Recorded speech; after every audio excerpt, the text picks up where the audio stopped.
মামলা বাণিজ্য শুরু হয়েছে। মানবতা বিরোধী অপরাধ, হত্যার বিচারের দাবিতে ব্যবসা শুরু হয়েছে আমাদের সমাজে। এদেরকে আমরা চিহ্নিত করব, অবশ্যই তাদের জবাবদিহিতার আওতায় আনতে হবে বলে মন্তব্য করেছেন আইন উপদেষ্টা ডক্টর আসিফ নজরুল। সোমবার জুলাই অভ্যুত্থানে ঢাকা বিভাগের শতাধিক শহীদ পরিবারকে দ্বিতীয় ধাপে আর্থিক সহায়তার চেক হস্তান্তরের অনুষ্ঠানে তিনি একথা বলেন। সঠিকভাবে মামলার আহ্বান জানিয়ে আইন উপদেষ্টা বলেন, অবশ্যই আমাদের শুদ্ধভাবে মামলা করতে হবে। শহীদ পরিবারের মামলাগুলোতে আইনি সহযোগিতার জন্য আলাদা সেল গঠন করবে আইন মন্ত্রণালয়। কথা দিচ্ছি, আগামী 7 দিনের মধ্যে করে দেব। এছাড়া আমাদের পক্ষ থেকে যা যা করার দরকার সেটা করে দেব। পুলিশ কেন কাজ করছে না তার ব্যাখ্যায় তিনি বলেন, গত আমলে বলতো গোপালগঞ্জের ছেলেদের রিকোয়েস্ট করা হবে, ছাত্রলীগের ছেলেকে রিকোয়েস্ট করা হবে। এখন পুলিশ বাহিনী 10 জনের মধ্যে যদি 8 জন হৃদয়ে বাকশাল থাকে এবং তারা যদি আওয়ামী লীগ ও পরিবারের গোপালগঞ্জে হয়ে সেই পুলিশ নিয়ে কি কাজ করার সোজা ব্যাপার?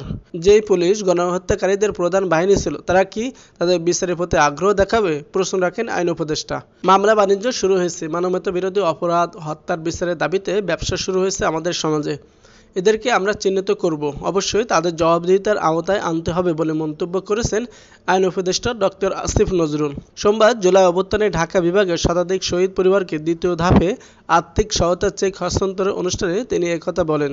সঠিকভাবে মামলার আহ্বান জানিয়ে আইন উপদেষ্টা বলেন, অবশ্যই আমাদের শুদ্ধভাবে মামলা করতে হবে। শহীদ পরিবারের মামলাগুলোতে আইনি সহযোগিতার জন্য আলাদা সেল গঠন করবে আইন মন্ত্রণালয়। কথা দিচ্ছি, আগামী 7 দিনের মধ্যে করে দেব। এছাড়া আমাদের পক্ষ থেকে যা যা করার দরকার সেটা করে দেব। পুলিশ কেন কাজ করছে না তার ব্যাখ্যায় তিনি বলেন, গত আমলে বলতো গোপালগঞ্জের ছেলেদের রিকোয়েস্ট করা হবে, ছাত্রলীগের ছেলেকে রিকোয়েস্ট করা হবে। এখন পুলিশ বাহিনী 10 জনের মধ্যে যদি 8 জন হৃদয়ে বাকশাল থাকে এবং তারা যদি আওয়ামী লীগ ও পরিবারের গোপালগঞ্জে হয়ে সেই পুলিশ নিয়ে কি কাজ করার সোজা ব্যাপার? যেই পুলিশ গণহত্যাকারীদের প্রধান বাহিনী ছিল, তারা কি তাদের বিচারের প্রতি আগ্রহ দেখাবে? প্রশ্ন রাখেন আইন উপদেষ্টা।